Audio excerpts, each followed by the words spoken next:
और एक खुशखबरी जो है वो स्वर्गदूत उन गडेरियों को सुनाते हैं। हालेलुया। और परमेश्वर का वचन बताता है कि ये खुशखबरी जो है ये आज आपके लिए भी है और ये खुशखबरी मेरे लिए भी है। हालेलुया।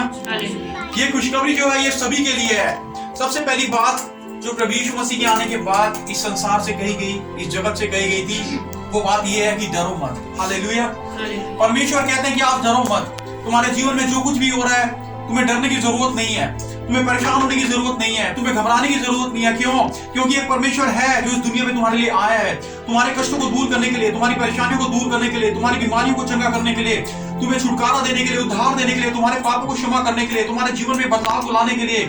और वो परमेश्वर प्रभु यीशु मसीह है। हालेलुया। हालेलुया। और बाइबल हमें बताती है कि स्वर्गदूत कहते हैं कि डरो मत। आज परमेश्वर आपसे भी ये कह रहे हैं कि डरो मत, तुम्हें डरने की जरूरत नहीं है, क्योंकि मैं तुम्हारे लिए इस संसार में आया हूँ और तुम्हारे लिए ही मैंने इस संसार में जन्म लिया है।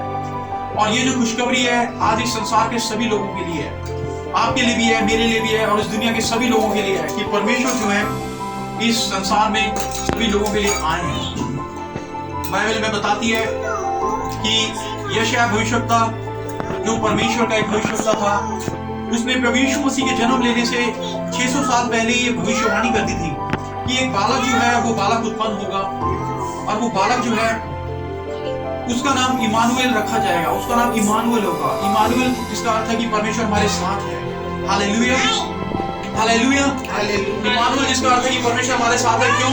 क्योंकि भविष्यवक्ता ने जब भविष्यवाणी करी, यशायाह ने आत्मा में देखा कि एक बालक उत्पन्न होगा और वो चरनी में पैदा होगा, मगर वो जो है अपने लोगों के लिए दुख उठाएगा, वो उनके पापों से जो है उनका उद्धार करेगा, उनके लिए सूली पे मारा जाएगा, अपने पवित्र लहू को बहाएगा, एक बलिदान के रूप में अपने आप को चढ़ाएगा और सभी लोगों को जो है वो छुटकारा देगा, उनका उद्धार करेगा।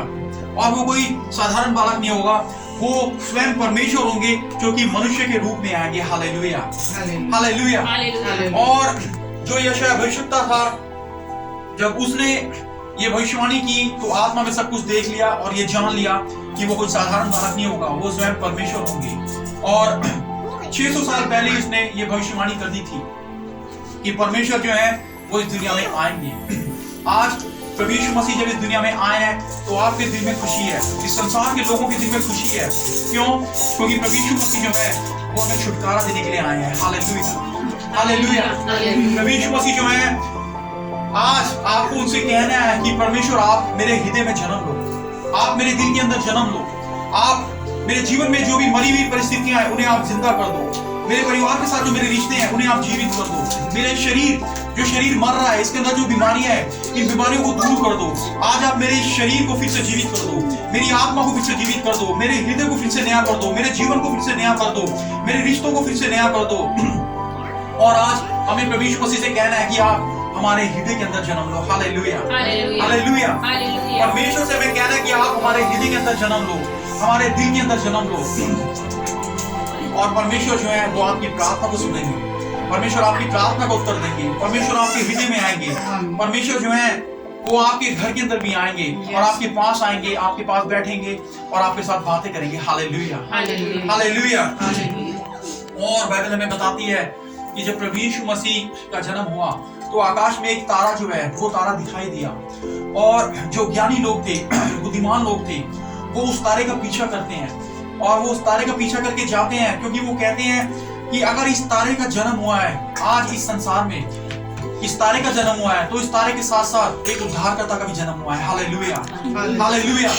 वो जो ज्ञानी लोग थे वो पहचान जाते हैं, वो जान जाते हैं कि ये जो तारा आकाश में आया है, एक आया कि ये तारा जो है आया है, इस तारे का जन्म हुआ है, तो ये तारा अकेला नहीं है, ये तारा इसलिए दिखाई दे रहा है क्योंकि इस संसार में एक उद्धारकर्ता का जन्म हुआ है और वो जो बालक है, वो जो उद्धारकर्ता है, वो सभी लोगों का पापों से उद्धार करेगा।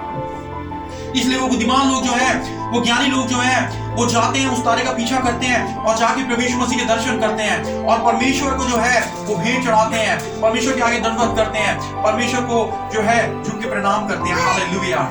हालेलुया। आज आपको और मुझे भी प्रभु यीशु मसीह से मिलना है, परमेश्वर के सामने में झुकना है और परमेश्वर को दंडवत करना है, परमेश्वर को अपने घर में बुलाना है, परमेश्वर को अपने हृदय में बुलाना है, परमेश्वर को अपने जीवन में बुलाना है। और आज जो है सच्चा क्रिसमस जो है वो क्या है?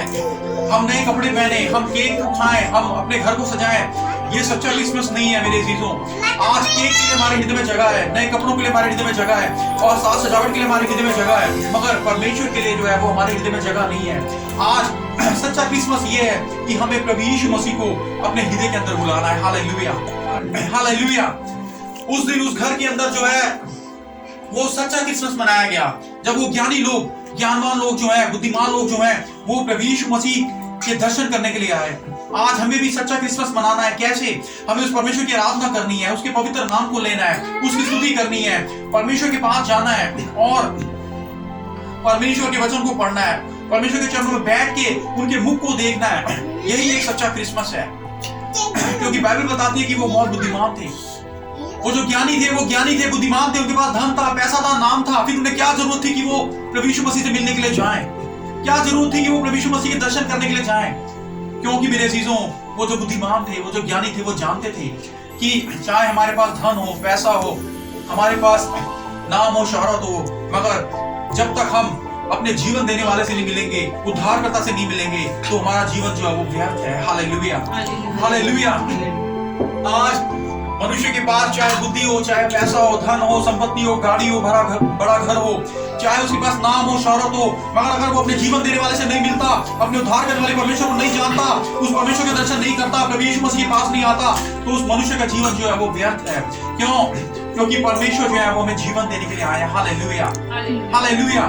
परमेश्वर जो है हमें जीवन देने के लिए आए हैं, और बाइबल में बताती है कि परमेश्वर ने कहा कि मैं तुम्हें जीवन देने के लिए आया हूं कि तुम जीवन पाओ और बहुतायत का जीवन पाओ। जब एक इंसान बीमार होता है, अपनी बीमारी के बिस्तर पे होता है, तो उसका धन जो है, पैसा जो है, उसे बचा नहीं पाता। जब वो धीरे धीरे मर रहा होता है अपनी बीमारी के बिस्तर पे और मौत उसके नजदीक आ रही होती है, वो धीरे धीरे अपनी सांसों को छोड़ रहा होता है, मर रहा होता है, तो उसका धन उसे बचा नहीं पाता, पैसा उसे बचा नहीं पाता, जान पहचान के लोग, परिवार के लोग, घर के लोग उसे बचा नहीं पाते। मगर एक परमेश्वर है जो मौत से भी बचाने की सामर्थ रखता है, और वो परमेश्वर प्रभु यीशु मसीह है। Hallelujah, hallelujah. एक परमेश्वर है मेरे अजीजों, जो आपके लिए संसार में आया है, और वो परमेश्वर आपको जीवन देने के लिए आया है। अब वो परमेश्वर प्रभु यीशु मसीह है, कि परमेश्वर जो है वो मृत्यु से भी बचाते हैं, और ना सिर्फ मौत से बचाने की ताकत रखते हैं, बल्कि जब हमारा इस दुनिया में जो जीवन है वो खत्म होगा, तो परमेश्वर हमें अनंत जीवन देंगे। क्योंकि परमेश्वर ने कहा है कि मेरी ये इच्छा है कि जहां मैं हूं स्वर्ग में, वहां तुम भी मेरे साथ रहो। Hallelujah, hallelujah. और आज उन ज्ञानी लोगों को भी परमेश्वर की जरूरत पड़ी, उन ज्ञानवान लोगों को, समझदार लोगों को, बुद्धिमान लोगों को भी परमेश्वर की जरूरत पड़ी। तो आज आपको और मुझे भी प्रभु यीशु मसीह की जरूरत है। आज इस दुनिया के हर एक इंसान को जो है वो प्रभु यीशु मसीह की जरूरत है। आज हमें अपने उद्धारकर्ता से मिलना है, अपने जो है जीवन देने वाले परमेश्वर से मिलना है। जिस परमेश्वर ने आपके लिए अपनी जिंदगी को दिया है, अपने जीवन को दिया है, वो परमेश्वर जो आपके लिए मर गया, मेरे लिए मर गया, वो परमेश्वर जिसने आपको बनाया और मुझे बनाया है, आज हमें उस उद्धारकर्ता परमेश्वर से मिलना है। प्रभु यीशु मसीह को जो है अपने हृदय में बुलाना है। यही सच्चा क्रिसमस है कि आज हमें उस परमेश्वर के चरणों में बैठना है और उसकी आराधना करनी है और स्तुति करनी है और परमेश्वर की उपस्थिति में आना है।